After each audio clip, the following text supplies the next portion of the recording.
Welcome to Raytown Chop Shop and part 10 of the KawaBunga build. I'm Mike. I'm Austin, and in this episode we'll finally finish up all the mechanicals on the KawaBunga.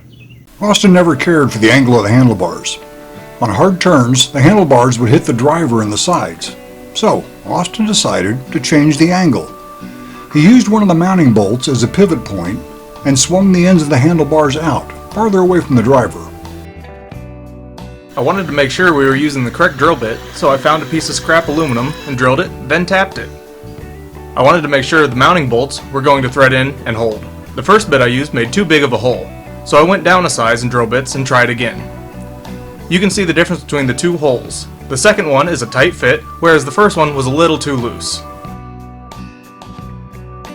Now that we knew which drill bit to use, Austin drilled the new holes for the handlebar mounts, tapped them, and put in the second mounting bolts.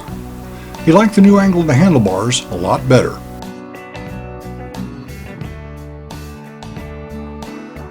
Dad had installed a temporary floor earlier so we could drive the go-kart and not worry about our feet hitting the ground. Now we had to do some work right where the floor was, so we cut it out.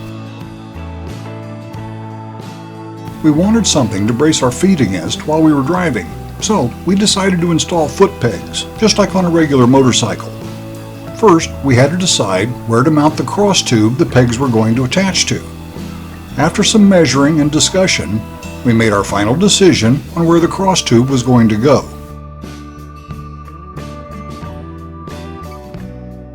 Austin measured and notched the tube, making sure the notches on each end would line up properly on the frame.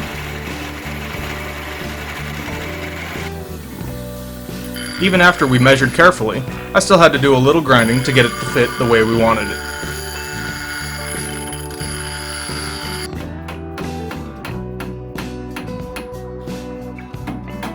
Austin used the dead blow hammer to get the cross tube in exactly the right position.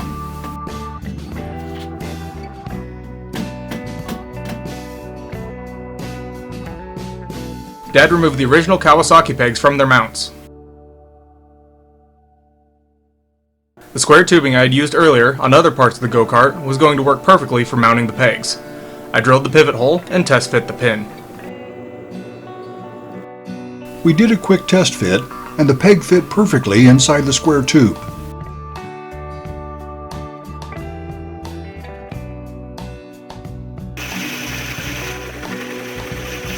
I notched the square tube since it was going to be welded to a length of round tube.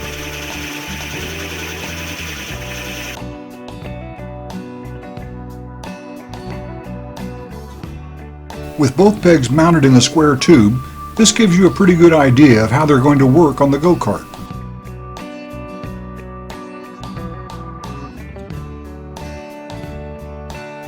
Next, we had to figure out how high we wanted to mount the pegs above the floor. While I held the peg in place, Austin climbed in the go-kart and positioned his foot where it would be comfortable and also make it easy to use the shift pedal. He marked the round tube so we'll know where to weld the square tube to it and where we're going to weld the round tube to the cross tube.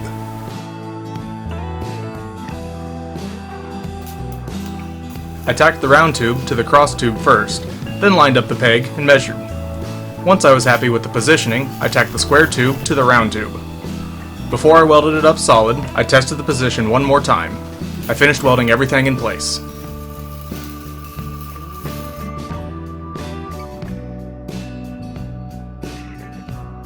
And here's what the final product looks like.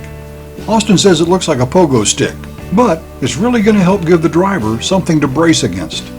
With both pegs installed, Austin tested them one more time.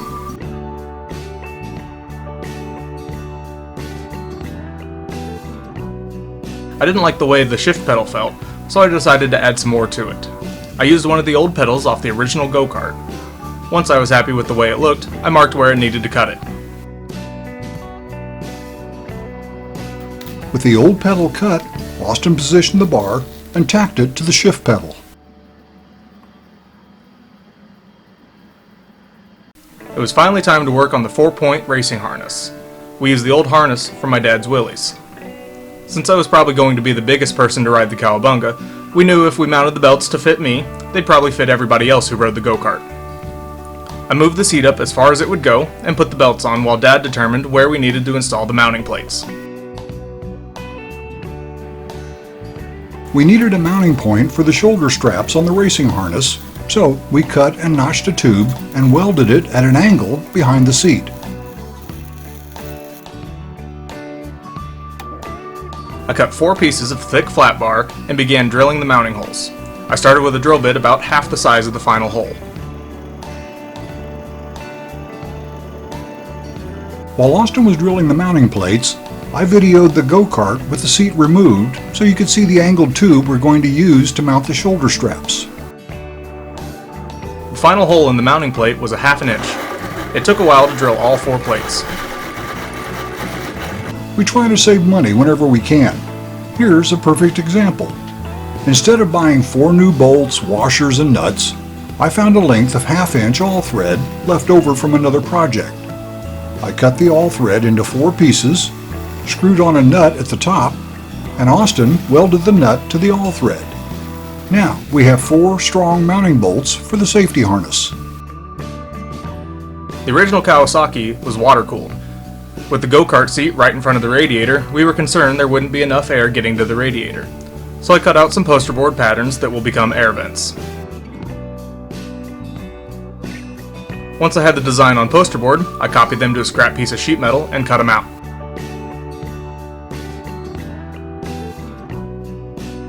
Time for some test fitting. Looks like both sides are going to work just fine. Since the sheet metal was very thin gauge, I adjusted the settings on the welder and welded a piece of 1/4 inch rod to the center of the sheet metal to make it a little stronger. I tacked the sheet metal to the roll bar. Then, welded the other end of the support rod to the roll bar. I finished welding all the sheet metal to the roll bar. I moved the wire loom out of the way and welded the left side air vent and support rod. The 2 vents should help direct a little more air into the radiator while we're riding. Time to weld in the safety harness mounts. We started with the bottom one under where the seat is. This is where the crotch belt will bolt on. I welded in the mount for the right side lap belt. I did the same thing for the left side for the lap belt. I welded the shoulder bolt mount to an angled cross tube we installed earlier.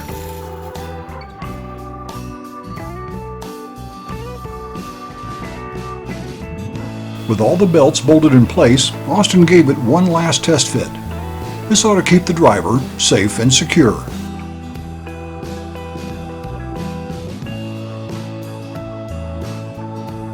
Here's the new procedure for getting ready for a test ride. Buckle yourself in.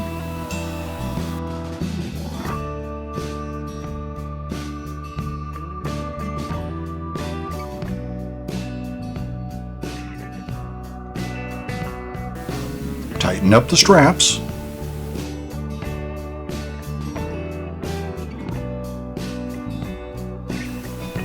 Turn on the choke. Hit the ignition switch and starter button. Position your feet on the pegs.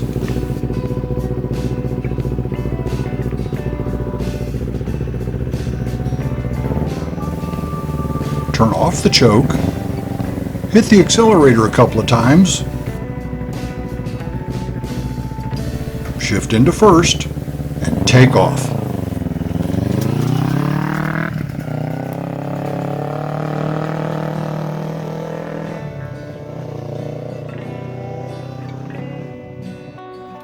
After a quick bite to eat, Austin strapped in for the last time before we tear the KawaBunga completely apart and start on the cosmetics.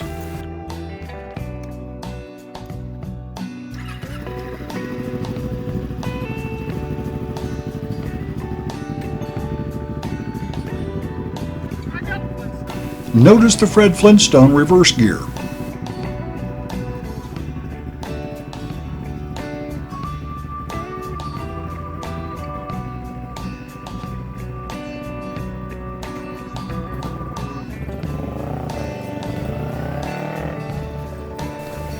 back to the shop with our boxer leading the way.